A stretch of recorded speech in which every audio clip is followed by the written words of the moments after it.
Hello बच्चों, जय हिंद। आप सभी का दिव्यांश एकेडमी चैनल पर स्वागत है। जैसा कि हमारा टॉपिक चल रहा है दो घात समीकरण, तो उसी टॉपिक को कंटिन्यू करते हुए आज हम प्रश्नावली 4.3 के क्वेश्चन सॉल्व करेंगे। प्रश्नावली 4.3 का क्वेश्चन 2 तक हो गया हमारा। आज हम उसके आगे क्वेश्चन 3, 4 और उसके आगे जो भी है उसको सॉल्व किया जाएगा। ठीक है, तो आइए सॉल्व करते हैं। तीसरा क्वेश्चन है। क्वेश्चन में क्या कहा है? कह रहा है कि क्या एक ऐसी आम की बगिया बनाना संभव है जिसकी लंबाई चौड़ाई से दोगुनी हो और उसका क्षेत्रफल 800 मीटर स्क्वायर हो? यदि है तो उसकी लंबाई और चौड़ाई ज्ञात कीजिए। सबसे पहले आप क्वेश्चन को ध्यान से पढ़िए, फिर उसमें देखिए क्या दिया गया है और क्या जानना चाह रहा है। तो इसमें दिया है क्या एक ऐसी आम की बगिया बनाना संभव है जिसकी लंबाई चौड़ाई से दोगुनी है। कह रहा है क्या चौड़ाई से दुगनी हो और उसका क्षेत्रफल 800 मीटर स्क्वायर हो। यदि है तो उसकी लंबाई और चौड़ाई। तो जो चीज हमें पूछ रहा है उसको क्या करना पड़ेगा? हमें मानना पड़ेगा। तो सबसे पहले आम की बगिया बना लेते हैं।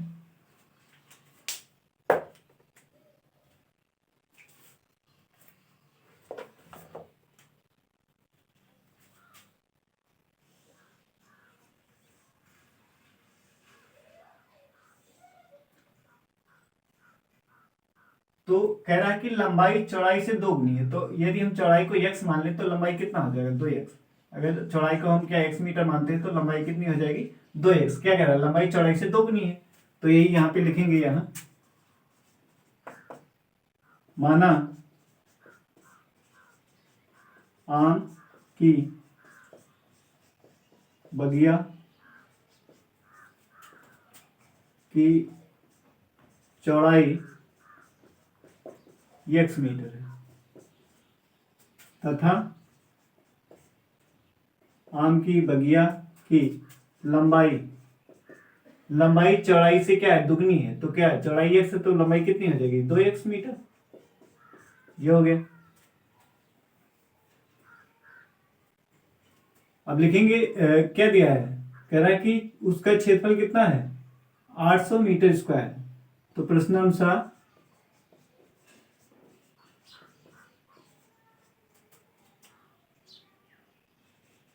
आम की बगिया का क्षेत्रफल बराबर कितना दिया? 800 मीटर स्क्वायर। ये दिया है। ठीक है, आम की बगिया का क्षेत्रफल कितना दिया है? 800 मीटर स्क्वायर दिया है। तो यहाँ पे देख रहे हैं लंबाई चौड़ाई x है और लंबाई कितनी है? 2x है। तो इसका मतलब क्या है? ये आयताकार है।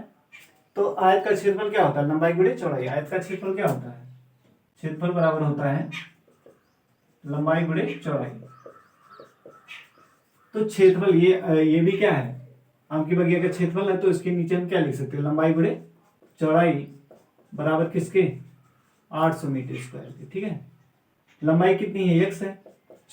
लंबाई कितनी है? 2x और चौड़ाई कितनी है? x बराबर 800। तो इसको गुणा करेंगे कितना आ जाएगा? 2x स्क्वायर बराबर 800। तो x स्क्वायर बराबर, अब यहाँ दो क्या है? गुणे में है, तो यहाँ पे यहाँ क्या बटा हो जाएगा। ठीक है, 2 से क्या हो जाएगा? भाग हो जाएगा। तो 2 1 कम 2, 2 चौका 8। तो कितना आ गया? x स्क्वायर बराबर आ गया 400।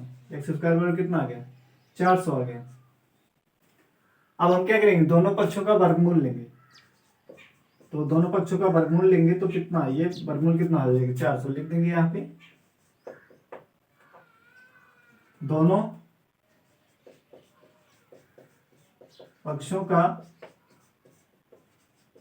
वर्गमूल लेने पर, दोनों पक्षों का वर्गमूल लेने पर, तो अब 400 का गुणनखंड क्या होगा? 20 गुणे 20। क्यों क्या होगा? 20 गुणे 20 होगा। 20 दूना 40, एक जीरो पहले से है, तो कितना हो गया? 400। तो बाहर कितना पेयर बन के कितना आ जाएगा? वर्गमूल में कितने का? 2 का पेयर बनता है, तो ये बाहर आ गया 20। ठीक है, तो यहां पे देखिए अंडर रूट से बाहर आएगा तो ये प्लस माइनस कितना? 2 मान देगा, प्लस माइनस 20। ठीक है, यहां पे लिखेंगे क्योंकि एक्स स्क्वायर बराबर अगर है तो ये क्या? प्लस माइनस एक्स 2 मान देता है। ठीक है, वर्गमूल के अंदर एक्स स्क्वायर है तो क्या प्लस माइनस या यहाँ पे मान लीजिए ए स्क्वायर है,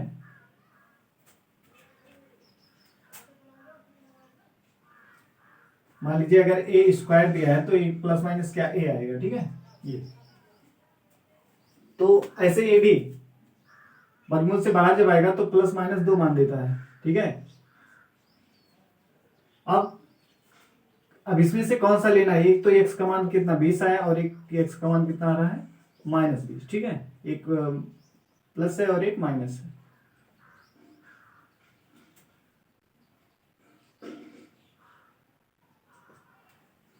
तो माइनस जो है क्या है, संभव नहीं, ये जो है संभव नहीं है।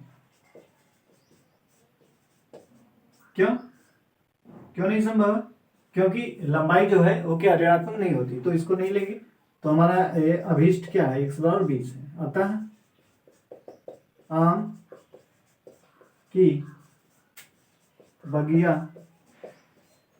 की चौड़ाई हमने पहले माना था, तो चौड़ाई कितना है x यानी 20 मीटर, तथा आम की बगिया की लंबाई कितनी हो जाएगी, लंबाई कितना है 2x है, तो 2 गुणे 20, लंबाई यही तो है 2x, तो x कितना है 20 आया, तो 2 गुणे 20 कितना हो जाएगा 40 मीटर। ये आ गया आंसर, ठीक है। कितना आएगा 40 मीटर आएगा।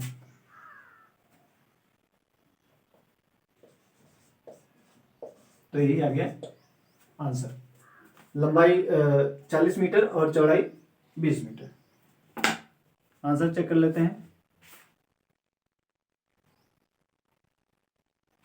सही है।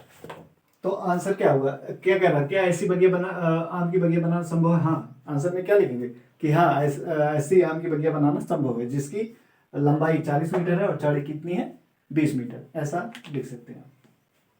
अब हम नेक्स्ट क्वेश्चन सॉल्व करेंगे, क्वेश्चन नंबर 4।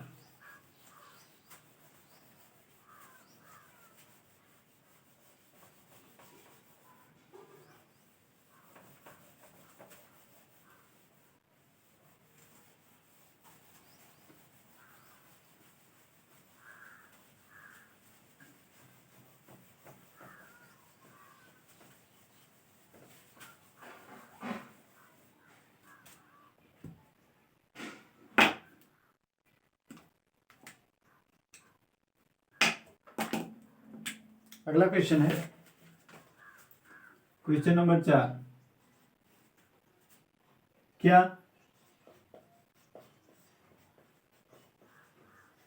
निम्न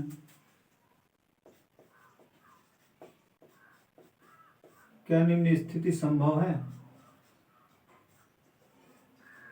क्या निम्न स्थिति संभव है? यदि है तो उनकी वर्तमान आयु ज्ञात कीजिए। वर्तमान आयु ज्ञात कीजिए। क्या कह रहा है, वर्तमान आयु ज्ञात कीजिए। दो मित्रों की आयु का योग 20 वर्ष है। आयु का योग 20 वर्ष है। 4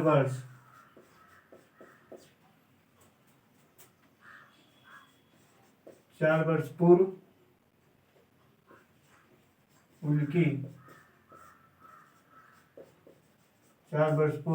आयु वर्षों में का गुणनफल 48 था। ये क्वेश्चन दिया है, अब इसको ध्यानपूर्वक पढ़िए, फिर समझिए इसमें क्या ज्ञात करना है और क्या दिया है। क्या निम्न स्थिति संभव है, यदि है तो उनकी वर्तमान आयु ज्ञात कीजिए। दो मित्रों की आयु का योग 20 वर्ष है। 4 वर्ष पूर्व उनकी आयु वर्षों में कह रहा है कि का गुणनफल कितना है 48। 4 वर्ष पूर्व उनकी आयु का गुणनफल कितना है 48। 4 वर्ष कितना था 48 था। तो निकालना क्या है उनकी वर्तमान आयु। तो मान लेते हैं माना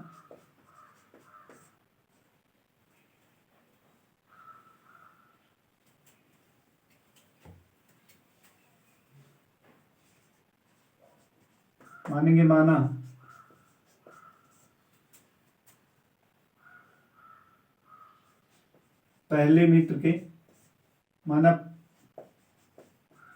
मित्र की आयु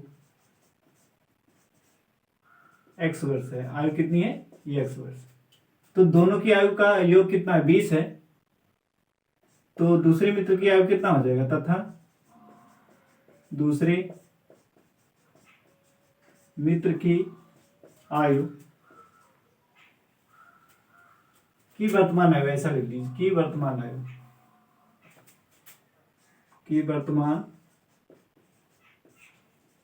आयु कितना है x वर्ष। तो दोनों की आयु का योग कह रहा 20 वर्ष है। तो एक का हमने x मान लिया, तो दूसरे मित्र की वर्तमान आयु कितनी हो जाएगी। दूसरे मित्र की वर्तमान आयु बराबर कितना हो जाएगा 20 वर्ष में से क्या करेंगे x को घटा देंगे इतना वर्ष। ठीक है, आया समझ। क्या कहा गया कि पहले मित्र की हमने क्या मान लिया वर्तमान आयु x वर्ष है। तो दूसरे मित्र की दोनों की आयु जब 20 वर्ष है तो एक का हमने x मान लिया, तो दूसरे का क्या हो जाएगा 20 में से घटा देंगे यानी 20 माइनस x। जैसे कहा जाए कि दो मित्र हैं जिनकी आयु क्या है 30 वर्ष है। एक मित्र की आयु 12 वर्ष है, तो दूसरे मित्र की आयु क्या करेंगे 30 में से 12 को घटा देंगे। तो वही काम यहाँ पर लिखा गया है। क्वेश्चन में कह रहा था कि दो मित्र की आयु 20 वर्ष है, तो हमने एक मित्र की माना x, तो दूसरे की मित्र की कितनी हो जाएगी 20 में से x को हटा देंगे तो दूसरे मित्र की आयु आ जाएगी यानी 20 माइनस x वर्ष। फिर कह रहा था कि क्वेश्चन में 4 वर्ष पूर्व उनकी आयु का गुणनफल 48 था। तो 4 वर्ष पूर्व लिखेंगे पुनः 4 वर्ष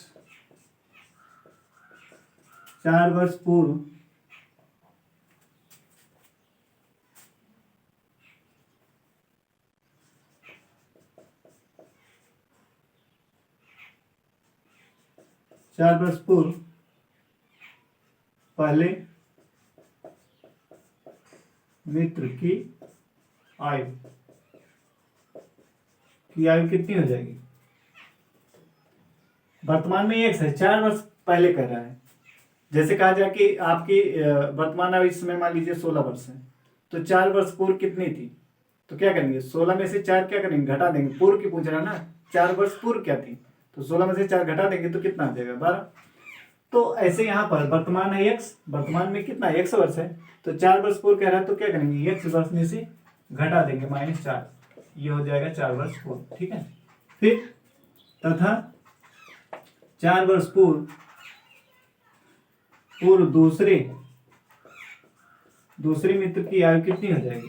अब 20 माइनस x है, 4 वर्ष ये वर्तमान है, दूसरे मित्र की वर्तमान आयु कितनी 20 माइनस x है। तो इसमें से क्या करेंगे 4 घटा देंगे क्योंकि पूर्व की बात कर रहा है।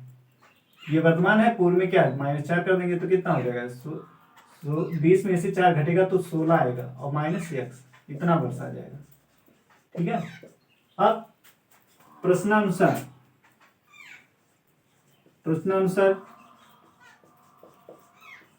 क्या कह रहा है कि 4 वर्ष पूर्व उनकी आयु का गुणनफल कितना था 48 वर्ष।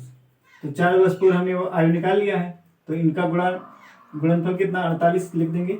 x माइनस 4 इस पहले मित्र का और दूसरे मित्र का 16 माइनस x, इनका गुणा करेंगे तो गुणनफल कह रहा था कितना है 48, तो 48 के बराबर लिख देंगे। ठीक है, 4 वर्ष पूर्व इसकी आयु और इसकी आयु का गुणा करेंगे तो कितना कह रहा था 48, तो इतना। ठीक है, अब इसको गुणा कर लीजिए कितना आ जाएगा 16x minus x square. x से इस 16 में किया गया 16x, इसमें किया गया तो माइनस एक्स स्क्वायर। फिर -4 से करेंगे 16 चौका 64 होता है, ठीक है। माइनस प्लस का गुणा माइनस 64, फिर माइनस माइनस का गुणा क्या हो जाएगा प्लस, प्लस 4x बराबर 48, ठीक है। तो अब देखिए 4x और 16x कितना हो जाएगा 20x, minus x square plus 20x और माइनस 64, 64 को पक्षांतर कर देंगे या इधर ही ले आइए उसको, 64 को पक्षांतर कर दीजिए, कितना हो जाएगा ये 48, और इसको इधर लाएंगे तो प्लस कितना हो जाएगा 64, तो जोड़ेंगे minus x square plus 20x और ये हो जाएगा 8 4 12, 6 4 10 1 11, इतना आ गया, ठीक है।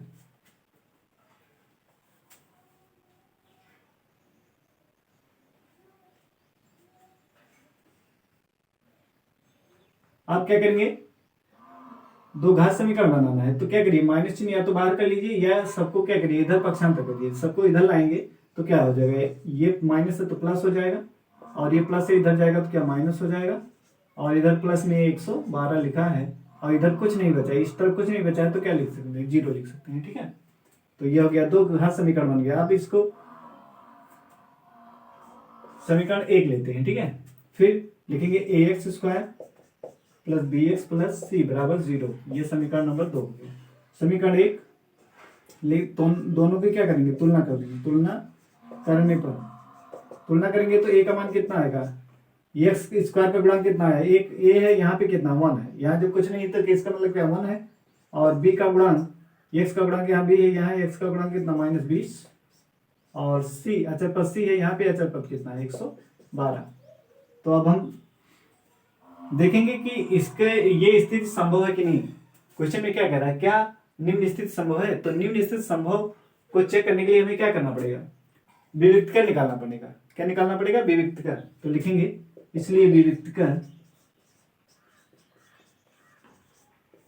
d बराबर क्या होता है b स्क्वायर माइनस 4ac।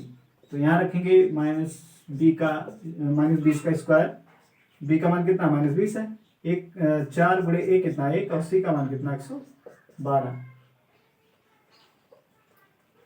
112, तो कितना आएगा 20 का स्क्वायर कितना आ जाएगा 400, माइनस का गुणा करेंगे तो 4 दूना 8, 4 1 के 4, 4 1 के 4,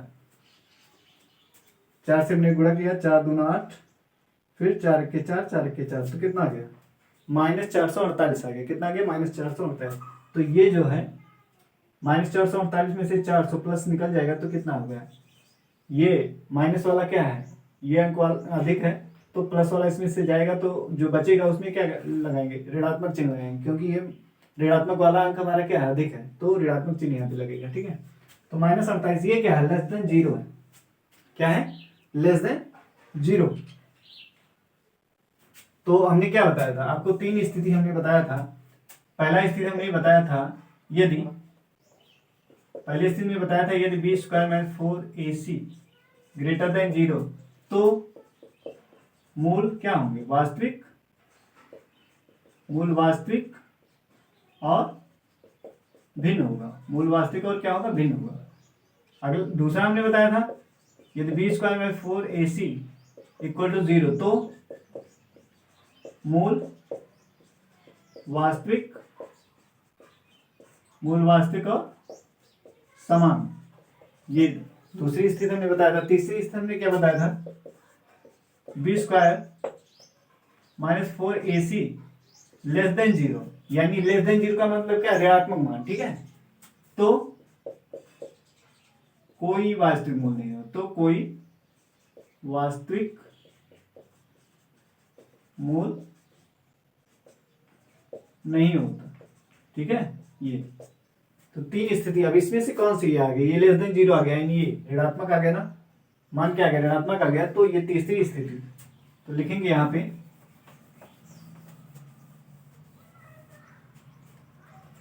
चूंकि B square minus 4ac less than 0 है, अतः द्विघात समीकरण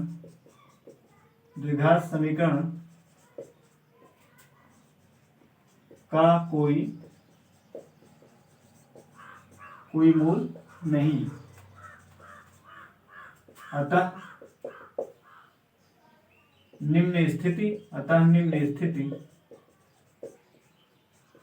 निम्न स्थिति संभव नहीं है, संभव नहीं है। ठीक है, अतः निम्न स्थिति क्या है, संभव नहीं है। जो इसमें कह रहा था क्या निम्न स्थिति संभव है, तो संभव नहीं है, क्योंकि हमारा क्या लेस देन 0 आ गया, तो इसका कोई एक मूल्य ही नहीं होगा, तो ये स्थिति जो है संभव नहीं है।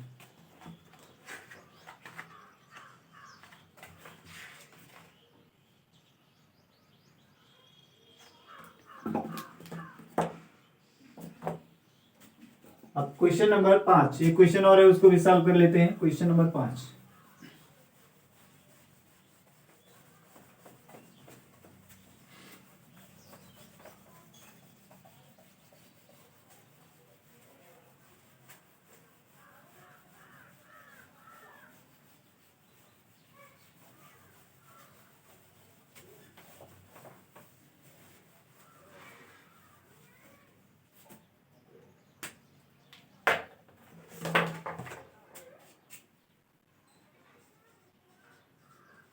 क्वेश्चन नंबर 5 है, क्या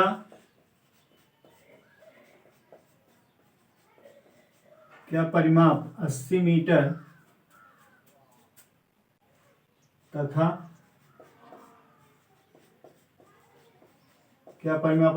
तथा क्षेत्रफल 400 मीटर स्क्वायर के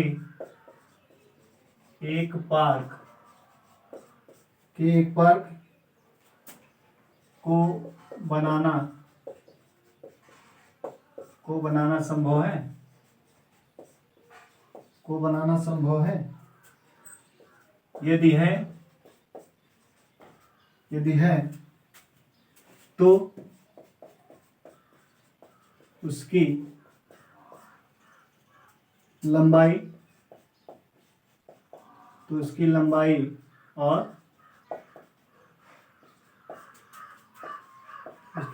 और चौड़ाई ज्ञात कीजिए।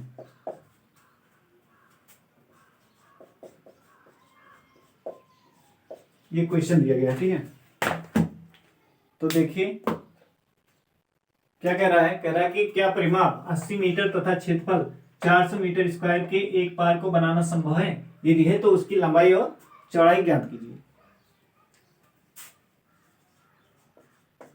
तो हमें परिमाप ज्ञात है और क्षेत्रफल दिया है, ठीक है। तो बना लेते हैं फिगर ऐसे,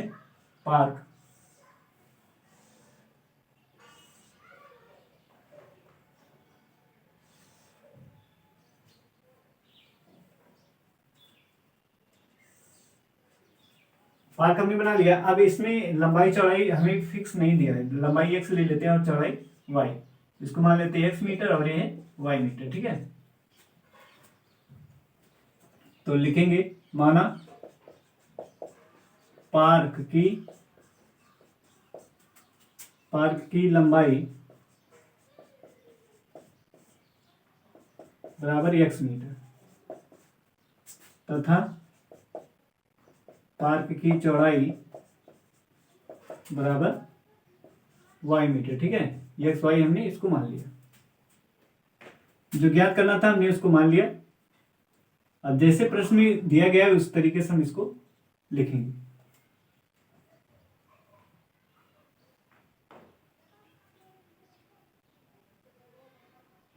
प्रश्नानुसार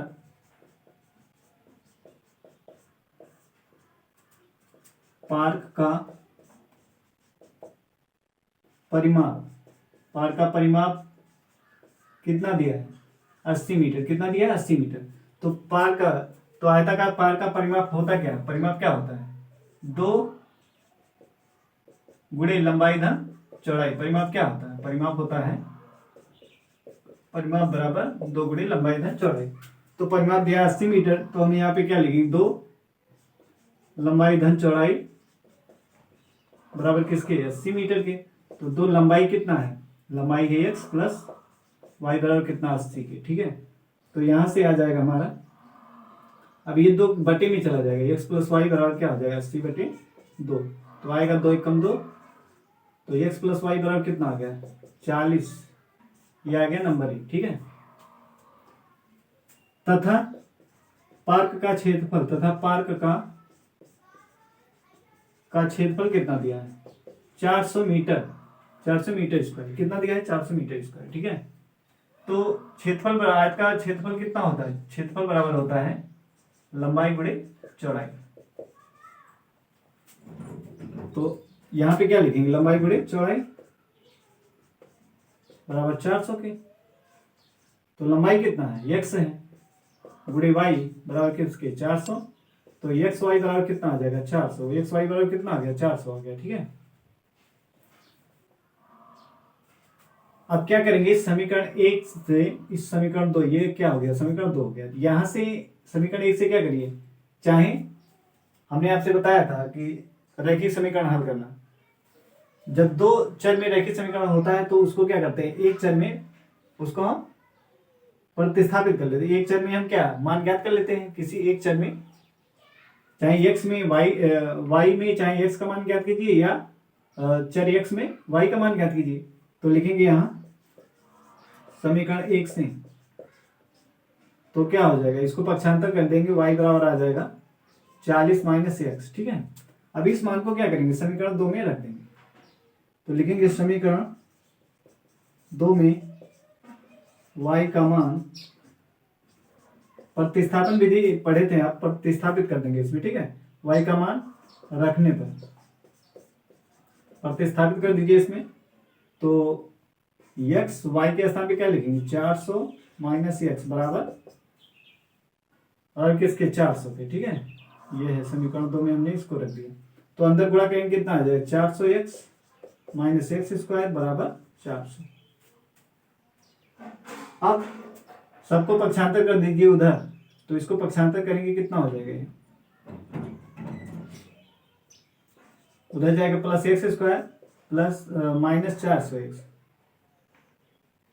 हम सबको पक्षांतर कर दे रहे हैं। ये माइनस में इधर आएगा प्लस, और ये प्लस में इधर आएगा तो क्या हो जाएगा? माइनस 400x, और ये प्लस में क्या है? 400 बराबर 0। तो ये हमारा बन गया दो घात समीकरण। ठीक है, अब देखेंगे क्या कह रहा है कि इसमें क्या इतने इतने के एक पार को बनाना संभव है। तो इसके लिए हमें क्या करना पड़ेगा? इसके लिए हमें विविक्तर निकालना पड़ेगा। विविक्तर, क्योंकि विविक्तर जो है d बराबर बी स्क्वायर माइनस 4ac, यही है, निश्चित करता है कि समीकरण दो घात समीकरण के मूल संभव है कि नहीं है। ठीक है, तो पहले उसको चेक करेंगे, वहां से देखेंगे, अगर संभव होगा तो फिर उसको क्या करेंगे? ज्ञात करेंगे। यहां से इसको हटा देते हैं, यहां लिख देते हैं परिमाप। परिमाप बराबर क्या होता है? परिमाप बराबर होता है 2 गुणे लंबाई धन चौड़ाई, और क्षेत्रफल बराबर होता है लंबाई गुणे चौड़ाई। लंबाई गुणे चौड़ाई होता है।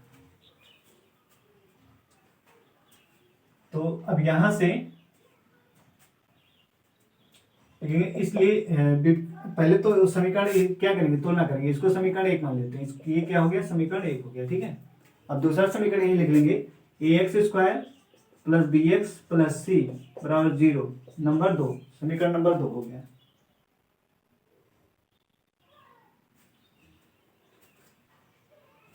समीकरण 2 इसको यहां लिख देते हैं, समीकरण 1 यहां पे है और समीकरण 2 यहां लिख देते हैं। ax square plus bx plus c बराबर 0। अब समीकरण 1 और 2 की क्या करेंगे? तुलना कर देंगे। ये समीकरण 2 है, तो समीकरण 1 और 2 की तुलना करेंगे। तुलना करने पर तो एक्स स्क्वायर का गुणा कितना? ए है, यहाँ पे कितना है? जब कुछ नहीं लिखा है तो इसका मतलब क्या? 1 है, तो 1 हो गया। बी का एक्स का गुणन कितना? बी, यहाँ पे कितना? माइनस 400, और यहाँ अचर पर सी है, यहाँ पे अचर पर कितना है? 400। इसलिए विविक्तर अब निकालेंगे, देखेंगे। इसलिए विविक्तर d बराबर बी स्क्वायर माइनस 4ac। यहाँ पे रखेंगे b का मान कितना है? 4 माइनस 400 स्क्वायर माइनस 4 गुणे a 1 है, और c कितना है? 400। तो कितना आ जाएगा? ये 4 जग 16, और ये भी कितना आ जाएगा? माइनस 4 जग 16, 1600 ये हो गया, और माइनस 1600 ये, तो प्लस माइनस दोनों क्या हो जाएगा? कट जाएगा ना। ये देखिए स्क्वायर था तो माइनस प्लस हो गया था, और यहाँ पे जब गुणा करेंगे तो माइनस कितना आएगा, 16, 4 चौक 1600, ठीक है। तो ये दोनों कैंसिल, तो क्या आ गया, 0 आ गया। तो लिखेंगे चूंकि B square minus 4ac equal to क्या, 0। तो हमने 3 स्थिति बताया था आपको। एक बताया था कि B square minus 4ac greater than 0, तो मूल क्या होते हैं, वास्तविक और भिन्न। और यदि बी स्क्वायर माइनस 4ac बराबर 0 है तो मूल क्या होते हैं, वास्तविक और समान। अतः दो घात समीकरण के मूल वास्तविक और समान है, कि मूल क्या वास्तविक और बराबर है या समान है, ये हो गया। अब इसको हल कर लीजिए। तो अतः अभीष्ट मूल तो x बराबर क्या होता है, minus B plus minus under root B square minus 4ac upon 2e। तो x बराबर कितना आ जाएगा, माइनस बी कितना है, माइनस 400 है, और plus minus B square minus 4ac कितना है, 0। तो यहाँ पे 0 लिखेंगे और बटे में 2 गुणे ए का मान कितना है, ए का मान है 1, ए का मान यहाँ पे 1 है, ठीक है। तो हमने बी का मान रख दिया माइनस 400। अब देखिए माइनस माइनस का गुणा क्या हो जाएगा, प्लस हो जाएगा, कितना हो जाएगा, 400 बटे 2 हो जाएगा, कितना हो जाएगा, 400 बटे 2।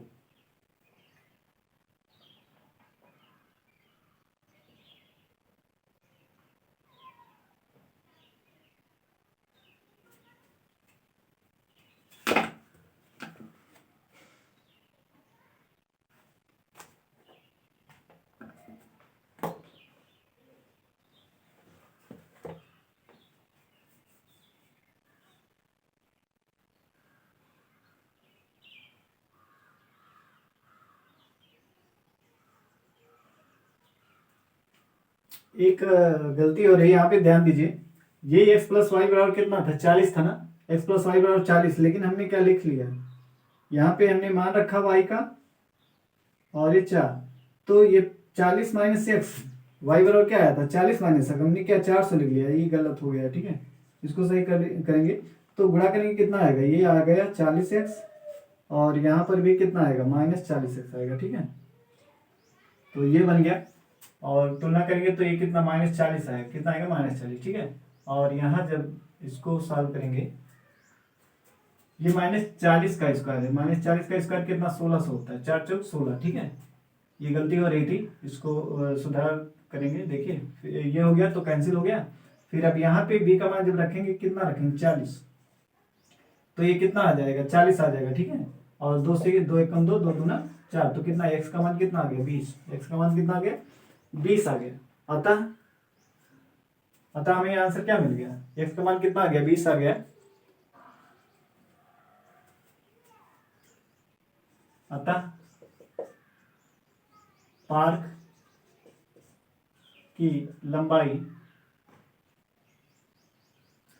तो अभीष्ट मूल्य इसमें क्या कह रहा था, वास्तविक होंगे और समान होंगे।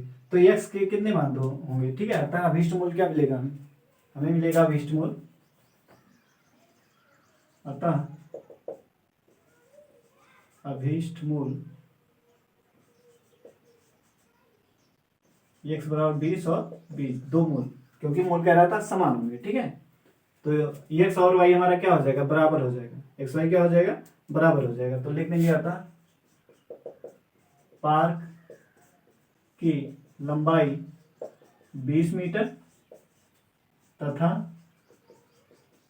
पार्क की चौड़ाई कितना, 20 मीटर। दोनों कितना होगा, 20 मीटर होगा, ठीक है। लंबाई भी 20 मीटर होगा और चौड़ाई भी, यानी ये जो हमने बनाया है ये क्या है, ये एक वर्ग है, क्या है, एक वर्गाकार पार्क है, इसीलिए दोनों की लंबाई चौड़ाई क्या आ रही है, बराबर आ रही है, ठीक है। तो ये क्या है, वर्गाकार पार्क है। तो आपको क्लियर हुआ होगा। अगर क्लियर नहीं होगा तो वीडियो को दोबारा देखिएगा, तो क्लियर आपको जरूर होगा, ठीक है। तो नेक्स्ट वीडियो में हम क्या पढ़ेंगे, नेक्स्ट वीडियो में हमारा अगला टॉपिक है समांतर श्रेणी। तो नेक्स्ट वीडियो में हम क्या करेंगे, समांतर श्रेणी को पढ़ेंगे, समांतर श्रेणी होती क्या है और क्वेश्चन कैसे सॉल्व होंगे, ये हम नेक्स्ट वीडियो में सीखेंगे। तो बस आज के लिए इतना ही। जय हिंद।